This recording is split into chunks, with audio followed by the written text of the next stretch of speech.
পদ্মা বাংলাদেশের অন্যতম বৃহৎ নদী। শুষ্ক মৌসুমে এই নদীর বৃহৎ অংশ জুড়ে বালির চর জেগে ওঠে। কৃষিজীবী মানুষ সেখানে ছুটে চলে জীবিকার সন্ধানে।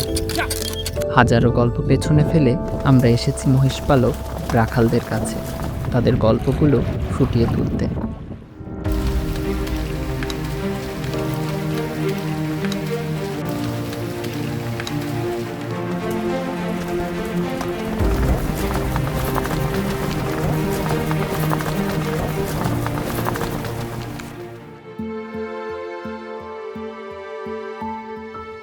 এই জীবনের আর গল্প নাই, আজকের থেকে তাই করছি, করে আসছি।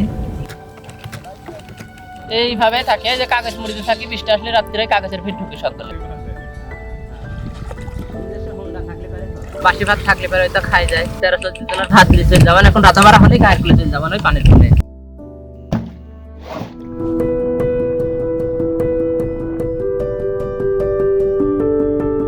বছর জুড়ে এক চর থেকে অন্য চরে তারা মহিষের পাল নিয়ে ঘুরে বেড়ায়। ঝড় বৃষ্টি উপেক্ষা করে খোলা আকাশের নিচেই কেটে যায় দিনরাত।